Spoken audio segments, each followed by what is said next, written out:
안녕하세요. 여러분들의 행복을 응원하는 스타벅스 별책입니다. 오늘 만나는 책은 인생에서 가장 중요한 것만 남기는 힘, 신경 끄기의 기술. 대부분의 사람들은 자기가 뭘 하고 싶은지 전혀 모르겠다고 불평하며 인생을 살아갑니다. 하지만 진짜 문제는 뭘 해야 할지 모르는 게 아닙니다. 뭘 포기해야 하는지 모른다는 겁니다. 이 책은 당신의 고통을 도구로, 트라우마를 힘으로, 그리고 문제를 조금 더 나은 문제로 바꿔놓을 것입니다. 그리고 원하는 바를 성취하는 법이 아니라 포기하고 내려놓는 법에 대해 말할 것입니다. 인생의 목록에서 가장 중요한 것만을 남기고 모두 지워버리는 방법을 안내할 것입니다. 신경을 덜 쓰는 기술을 전할 것입니다. 하지 않는 법을 가르쳐 줄 것입니다. 다음은 신경 끄기의 기술 책 속의 인생의 터닝 포인트 신경 끄기의 기술과 완전히 무시해도 좋은 엉터리 가치들, 그리고 더 나은 삶을 원한다면 더 나은 가치에 신경 쓰라 부분입니다. 오늘도 별책과 함께 한층 성장하는 보람된 시간이 되었으면 좋겠습니다. 여러분들의 구독과 좋아요, 알림 설정은 별책에 힘이 됩니다. 우리의 성장을 위한 책 읽기를 시작합니다. 인생의 터닝 포인트, 신경 끄기의 기술. 대부분의 사람들은 신경 끄기라는 말이 어떤 일이 있어도 태연하고 무심한 태도, 즉 폭풍이 닥쳐도 견뎌내는 고요한 자세 따위라고 생각한다. 이들이 상상하고 열망하는 건 어떤 일에도 흔들림 없으며 누구에게도 굴복하지 않는 인간상이다. 감정이나 의미가 뭔지 모르는 사람을 일컫는 단어가 바로 사이코패스다. 사람들이 왜 사이코패스를 따라가려는 건지 정말 알다가도 모를 일이다. 그렇다면 신경 끄기란 무엇인가? 중요하지 않은 일에 신경을 끈다는 것이 무엇인지 세 가지 주의사항을 보면 명료하게 알 수 있을 것이다. 1. 신경 끄기는 무심함이 아니다. 다름을 받아들이는 것이다. 분명히 하자. 무심함에 감탄할 이유는 하나도 없다. 무심함은 자랑거리가 아니다. 무심한 사람은 나약한 겁쟁이다. 이들은 방 귀신의 인터넷 악플러다. 사실 무심한 사람은 너무 많은 일에 신경이 쓰여서 무심한 척하는 것 뿐이다. 이들은 자기 머리를 다른 사람이 어떻게 생각할지 신경 쓰여서 머리를 안 감거나 안 빗는다. 자기 생각을 다른 사람이 어떻게 평가할지 신경 쓰여서 냉소와 독설 뒤로 숨는다. 다른 사람과 가까워지는 걸 두려워한 나머지 자신을 세상 어느 누구도 이해하지 못할 문제를 가진 특별하고 유별난 유리 같은 존재로 상상한다. 무심한 사람은 세상을 겁내고 자신의 선택이 초래할 결과를 두려워한다. 그래서 절대 의미 있는 선택을 하지 않는다. 자신이 만든 무감각한 잿빛 수렁에 숨어 자아도취와 자기 연민에 빠진 채 시간과 에너지를 앗아가는 삶이라는 불쾌한 것을 끊임없이 외면한다. 우리 삶에는 어떤 진리가 숨어 있다. 사실은 신경 끄기 같은 건 없다는 진리 말이다. 우리는 뭔가에 신경을 써야만 한다. 우리는 생물학적으로 늘 뭔가의 주의를 기울게 만들어졌기 때문에 자연히 늘 신경을 쓰게 된다. 그렇다면 여기서 중요한 질문은 이것이다. 무엇에 신경 쓸 것인가? 신경 쓸 대상으로 무엇을 선택할 것인가? 근본적으로 중요하지 않은 것에 신경을 끄려면 어떻게 해야 하는가? 얼마 전 우리 어머니는 친한 친구한테 큰돈을 뜯겼다.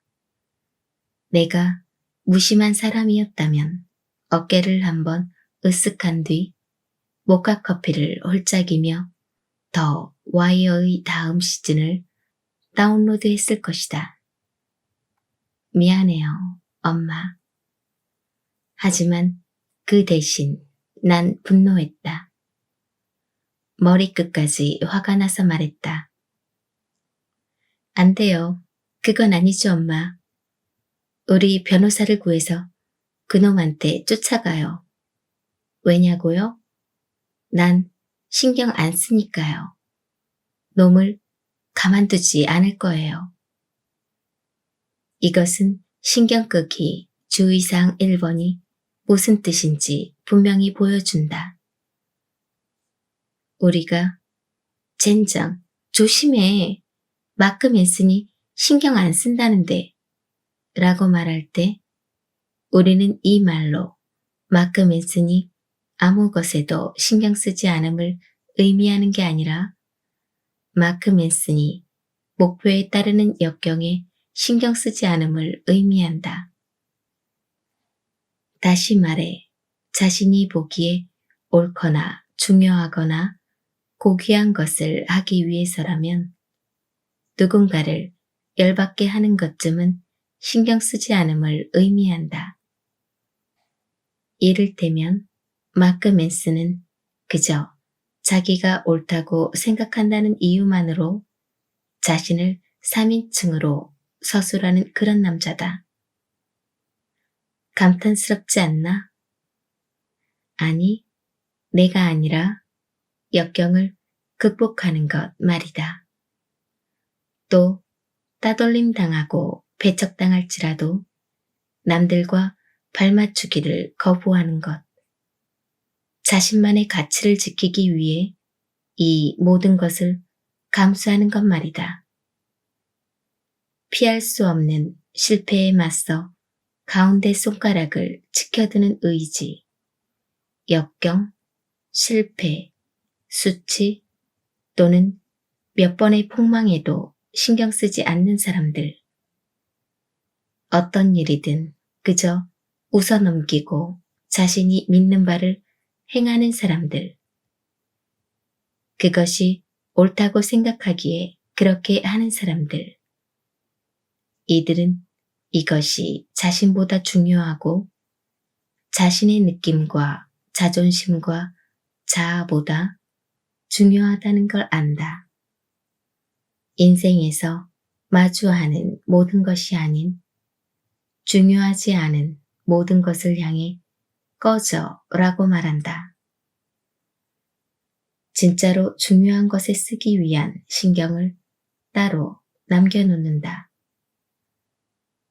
친구, 가족, 목표, 퇴근 후 마시는 맥주 한 잔, 그리고 혹시 모를 소송을 위해 이렇게 중요한 것만을 위한 신경을 남겨놓았기 때문에 그것들에 신경을 쏟을 수 있다. 삶에는 또 다른 진리가 숨어 있다. 바로 사람들의 웃음거리나 골칫거리가 되지 않고서는 다른 사람의 인생을 바꿀 만큼 중요한 존재가 될 수 없다는 것 말이다. 그럴 수가 없다. 왜냐면 우리에게 고난이 부족할 일은 없기 때문이다. 그럴 일은 없다. 옛말에 내가 어디로 가든 그곳에 내가 있다라고 했다. 고난과 실패도 그렇다. 당신이 어디로 가든 그곳에 200kg짜리 똥덩어리가 당신을 기다리고 있다. 하지만 괜찮다. 중요한 건 똥덩어리에서 도망치는 게 아니다. 당신이 기꺼이 받아들일 수 있는 똥덩어리를 찾는 게 중요하다. 2. 고난에 신경 쓰지 않으려면 그보다 중요한 무언가에 신경을 쓰라. 마트에 갔는데 어떤 할머니가 30센트 쿠폰을 왜 안 받느냐며 계산원에게 고래고래 소리 지르는 광경을 본 적이 있다. 이 할머니는 왜 고작 30센트에 그렇게 신경을 쓰는 걸까? 내가 이유를 말해주겠다. 이 할머니는 집에 앉아서 쿠폰 자르는 일이 유일한 낙일 것이다. 할머니는 늙었고 외롭다. 자식놈들은 한번 들여다보는 법이 없다. 30년 넘게 데이트도 못했다. 방귀 낄 때마다 허리가 끊어지는 듯하다. 연금은 끊기기 직전이다. 할머니는 기저귀를 찬 채 자기가 원더랜드에 있다고 믿으며 숨을 거둘 것이다. 그래서 가위로 쿠폰을 싹둑싹둑 자른다. 그게 할머니의 전부다. 자기 자신과 망할 쿠폰이. 신경 쓸 게 그것뿐이 까닭은 달리 신경 쓸 게 없기 때문이다.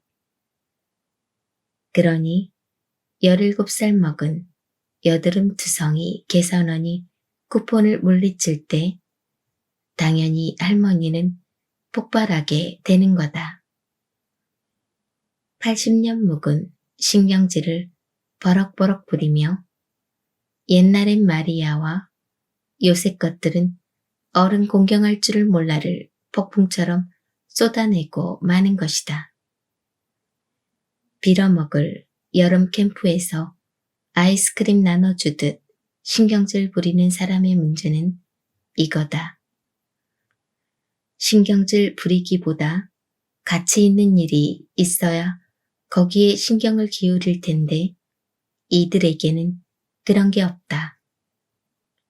사소한 일에 지나치게 신경이 쓰인다면 이를테면 전 남친의 페이스북에 새로 올라온 사진, TV, 리모컨 건전지의 수명, 1+1 행사를 연달아 놓쳐 손 세정제를 못 산 일에 너무 신경이 쓰인다면 당신 인생에는 신경 쓸 가치가 있는 그럴듯한 일이 없는 거다.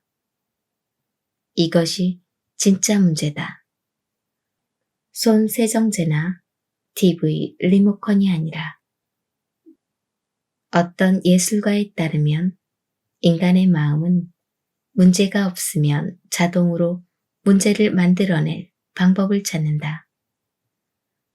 내 생각엔 오늘날 대부분의 사람이 인생에서 가장 중요한 문제라고 여기는 것은 사실 그들에게는 그보다 중요한 걱정거리가 없다는 사실에서 기인하는 부작용일 뿐이다.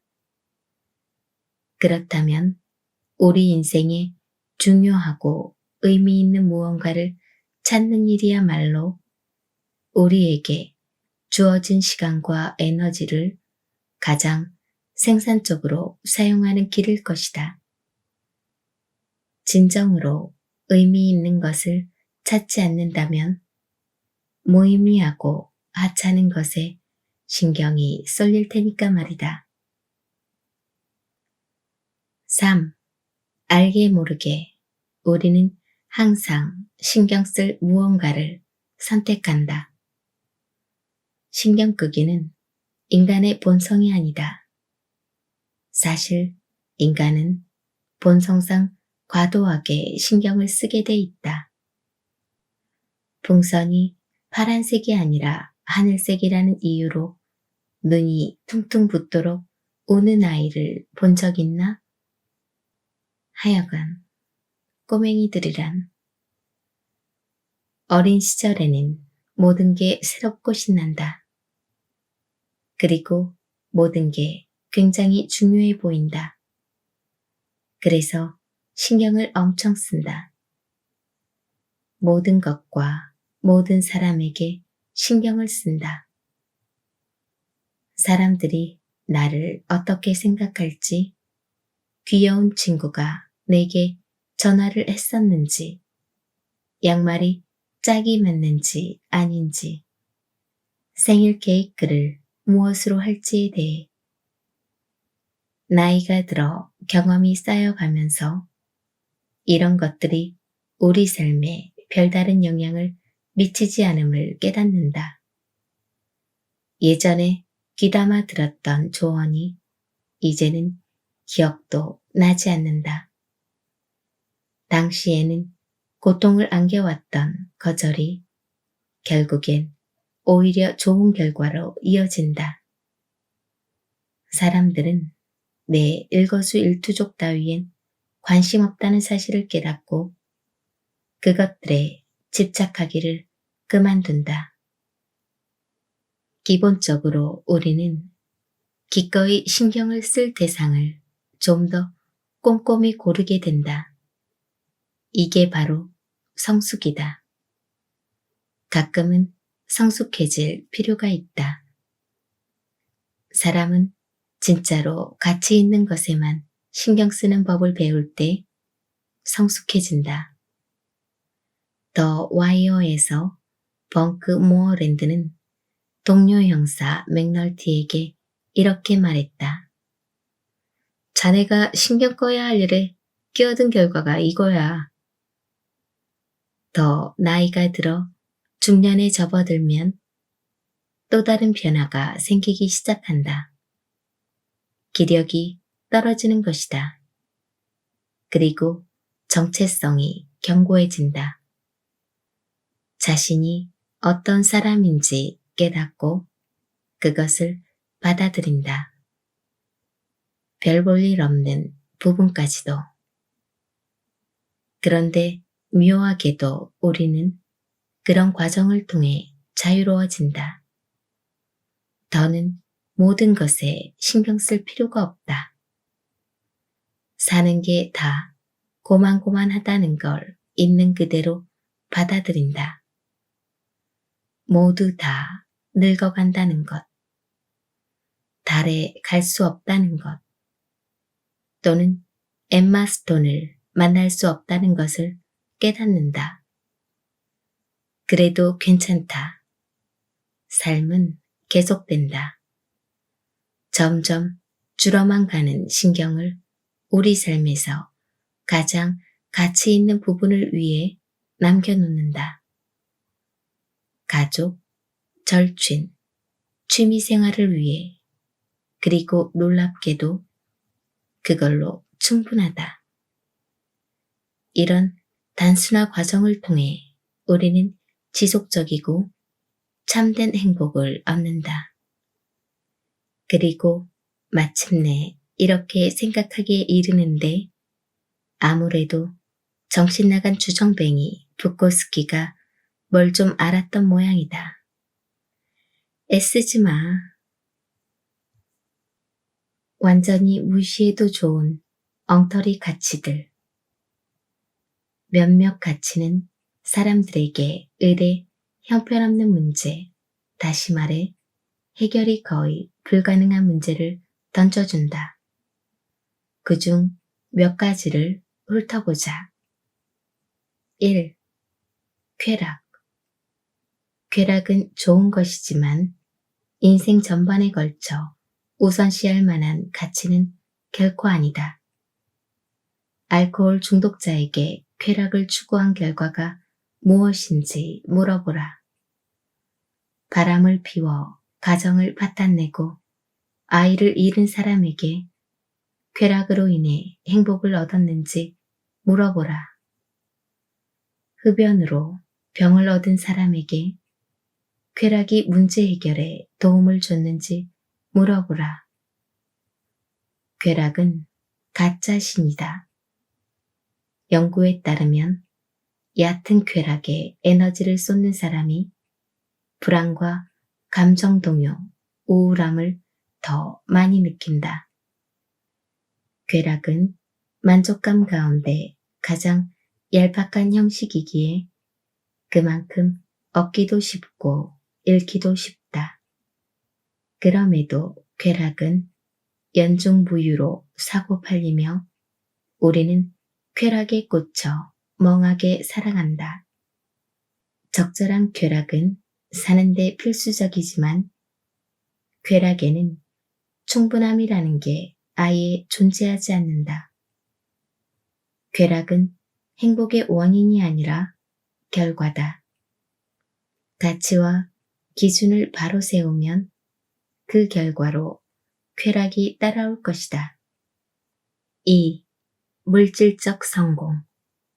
많은 사람이 자기가 돈을 얼마나 버는지, 어떤 차를 모는지, 또는 내 집에서 보이는 전망이 다른 집보다 얼마나 좋은지로 자존감을 측정한다. 연구에 의하면 일단 의식주와 같은 기본적인 욕구를 충족하고 나면 행복과 세속적 성공의 상관관계는 급속히 0으로 향한다. 당신이 인도에서 노숙을 하며 굶주리고 있다면 1년에 1만 달러를 더 버는 건 행복에 엄청난 영향을 미칠 것이다. 하지만 당신이 선진국의 중산층에 안착해 있다면 가외돈 1만 달러는 밤낮으로 죽도록 일만 하는 무의미한 일상에 별다른 영향을 미치지 않을 것이다. 물질적 성공을 과대평가하면 정직, 비폭력, 연민과 같은 다른 가치를 상대적으로 저평가하게 된다는 점도 문제다. 자신을 행동이 아니라 사회적 지위를 나타내는 상징물로 평가하게 되면 사람이 천박해질 뿐만 아니라 전하의 몹쓸 놈이 되기 십상이다. 3. 나는 다 안다는 태도. 인간의 두뇌는 효율적인 기계가 아니다. 우리는 날이면 날마다 형편없는 가정을 받아들이고 확률을 잘못 계산하며 사실을 틀리게 기억하고 잘못된 판단을 내리며 일시적 기분에 휩쓸려 결정을 내린다. 인간은 틀리는 게 일상이다. 따라서 당신이 성공적인 삶을 위한 기준이 늘 옳기를 바라는 사람이라면 아마도 헛소리를 스스로 합리화하고 있는 중일 것이다.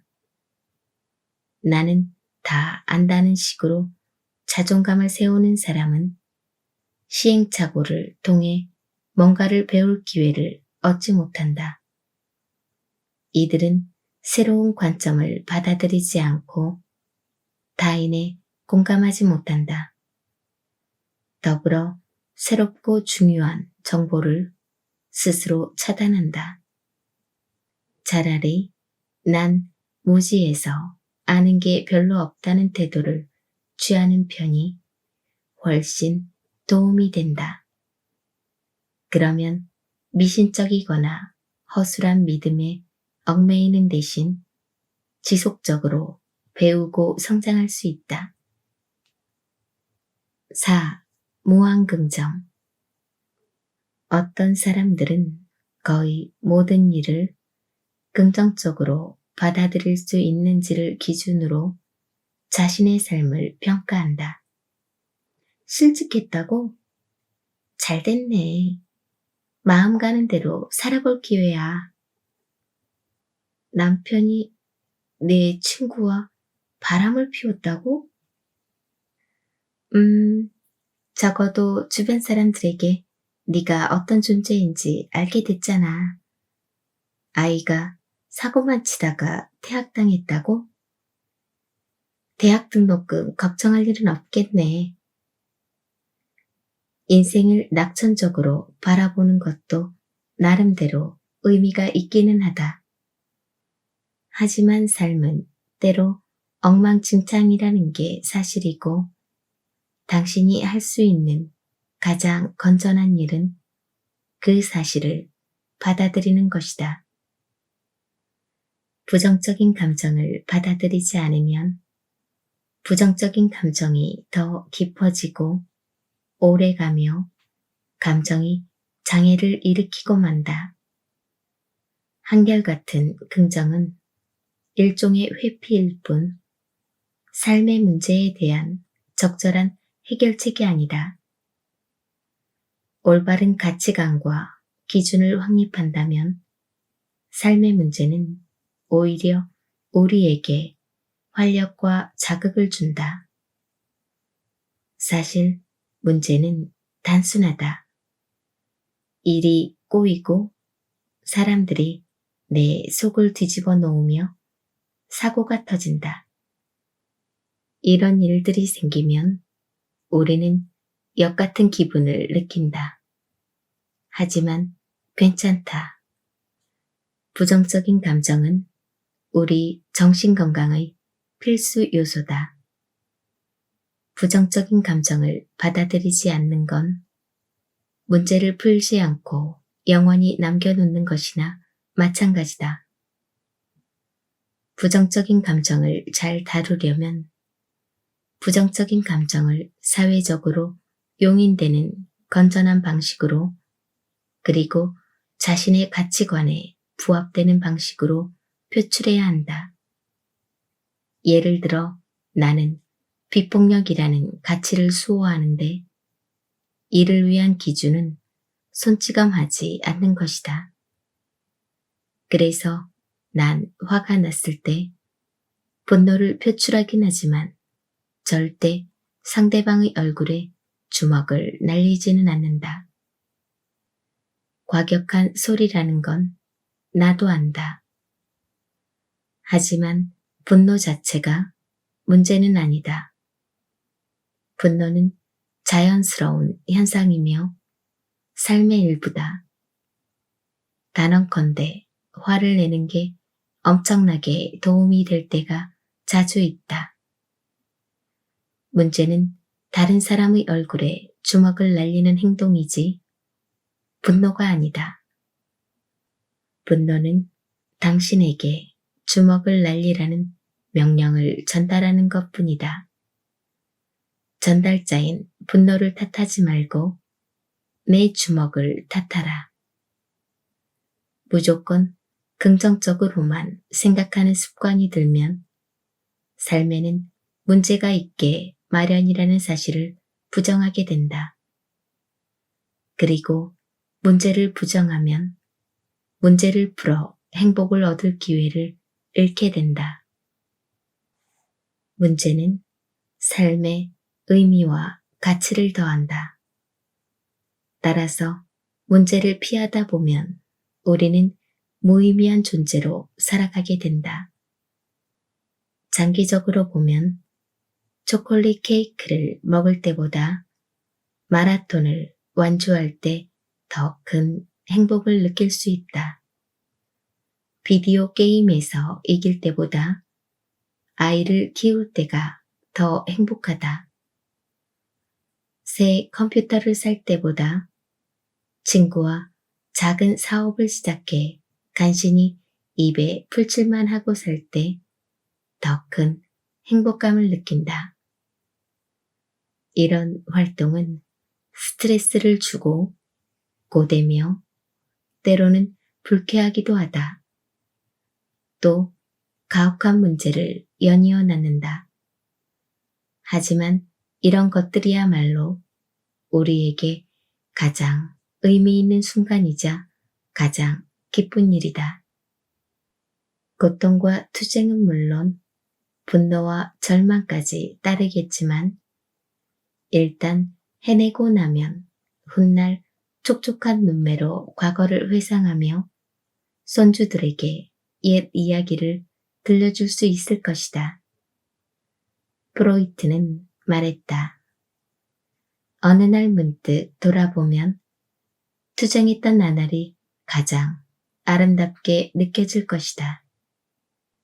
그러므로 쾌락, 물질적 성공, 나는 다 안다는 태도, 무한 긍정과 같은 가치는 삶의 이상으로 삼기에 적절치 않다. 한 사람의 삶에서 가장 빛나는 순간은 쾌락, 성공, 지식, 긍정과는 거리가 멀다.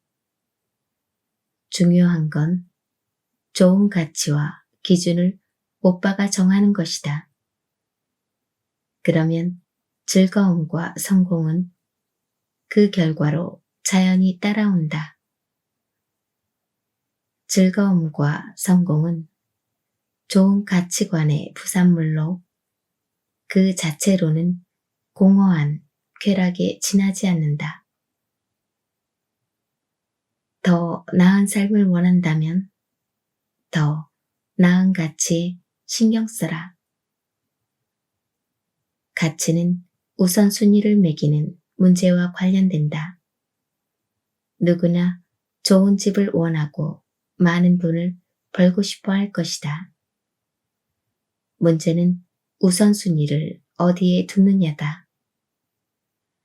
당신이 다른 어떤 것보다 우선시해서 당신의 결정에 가장 큰 영향을 미치는 가치는 무엇인가? 오노다 히로가 최고의 가치로 여긴 건 일본 제국에 대한 절대적인 충성과 복종이었다. 알고 있겠지만 이 가치는 썩은 초밥보다 더한 악취를 풍겼다. 이 때문에 히로는 고약한 문제를 감당해야 했다. 머나먼 섬에 처박혀 30년 동안 곤충과 벌레를 먹으며 생존해야 했던 것이다.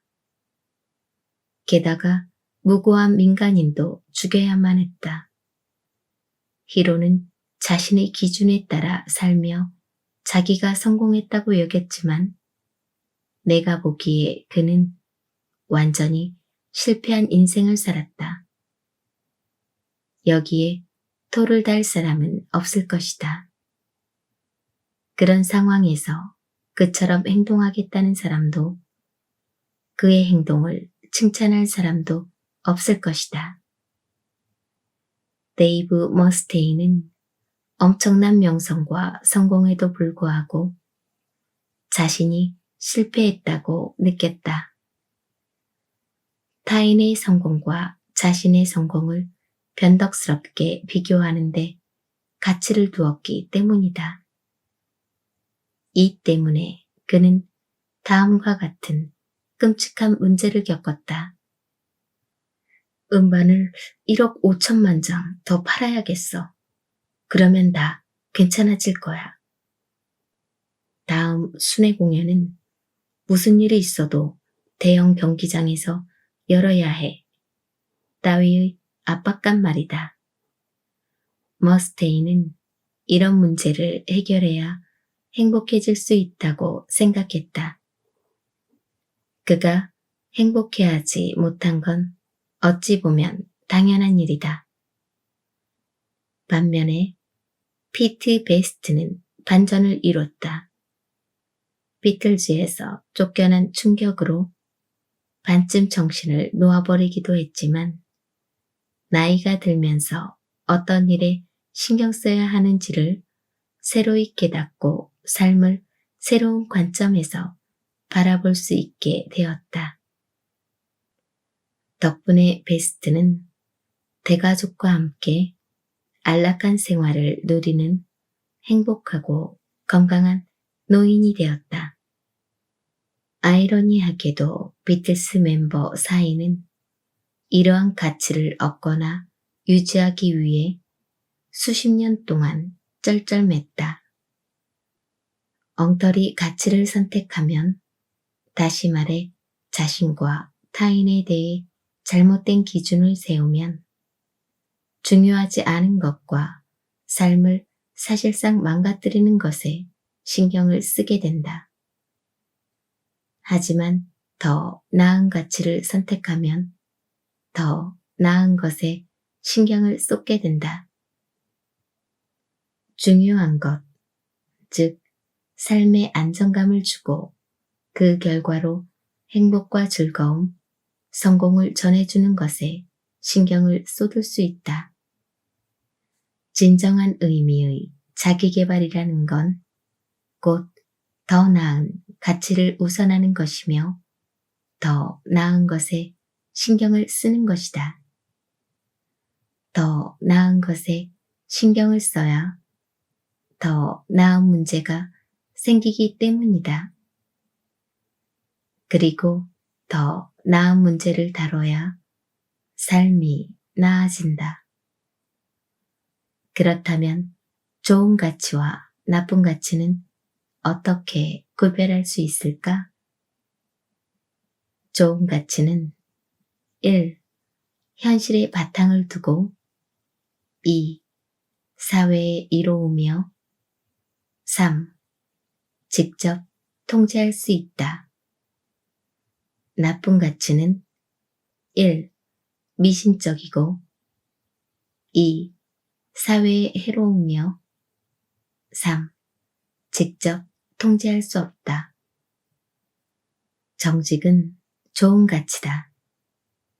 왜냐하면 완전히 통제할 수 있고 현실을 반영하며 타인에게 이롭기 때문이다.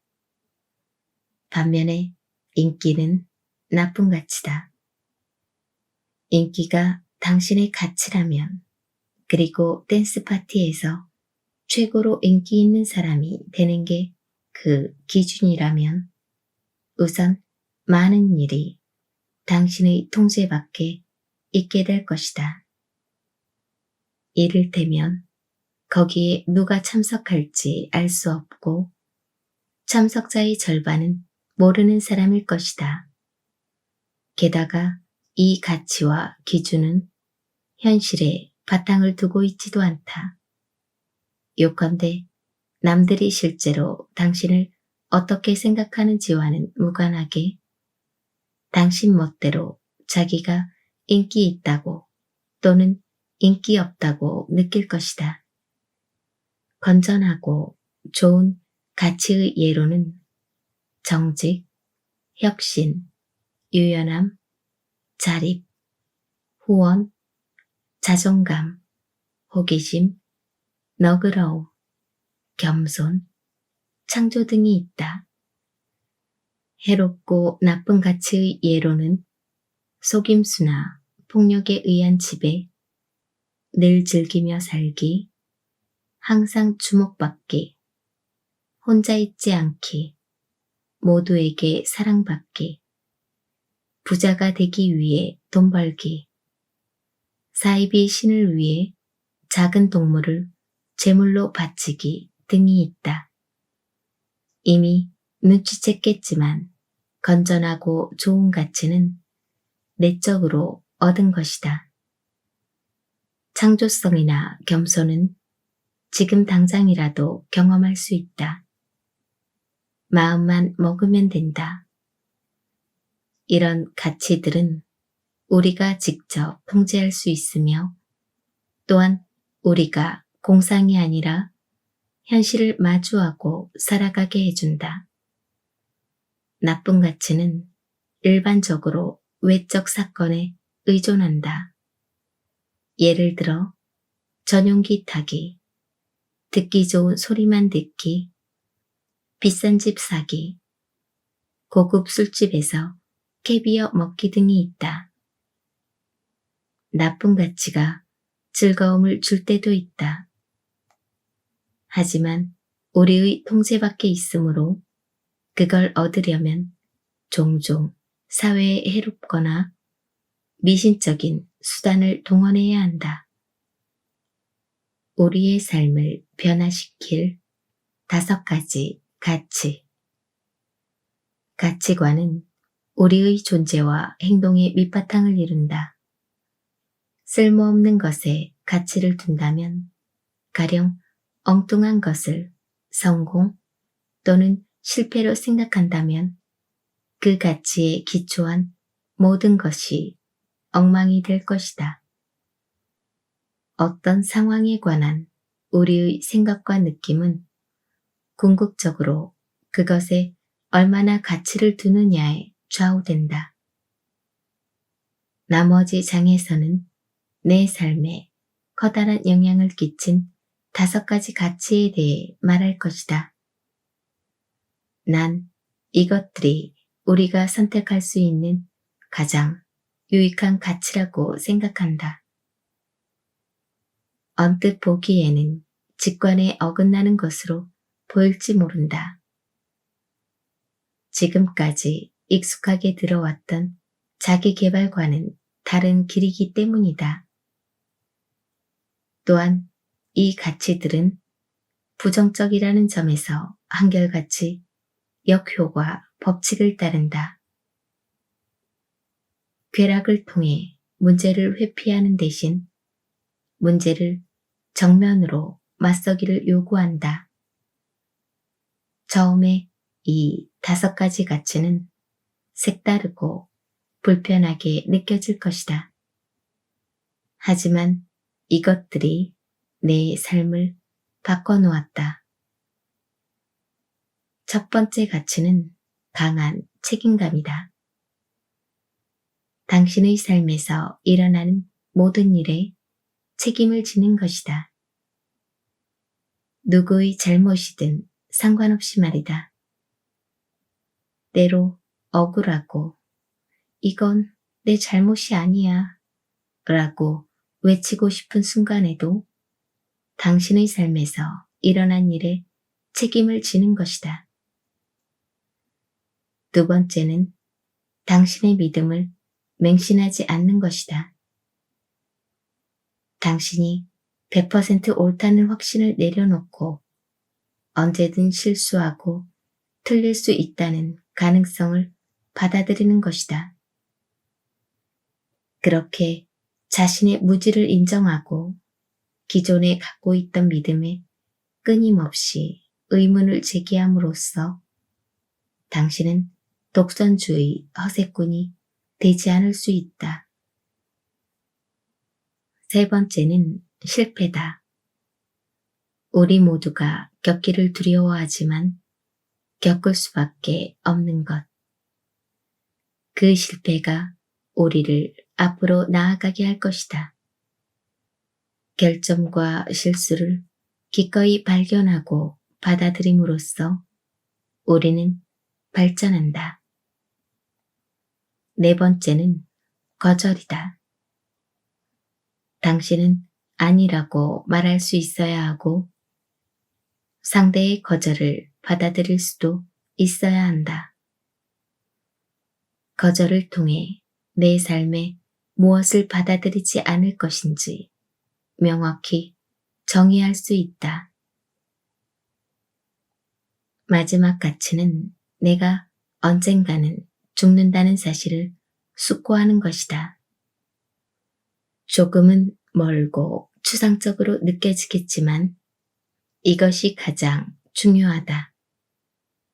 왜냐하면 자신의 죽음을 깊이 숙고해 본 뒤에야 비로소 다른 모든 가치를 올바로 바라볼 수 있기 때문이다. 여기까지가 오늘의 책 내용이었습니다. 오늘도 힘내시고 좋은 날 만드시길 바랍니다. 내일은 더 나은 당신의 세상이 될 것입니다. 감사합니다.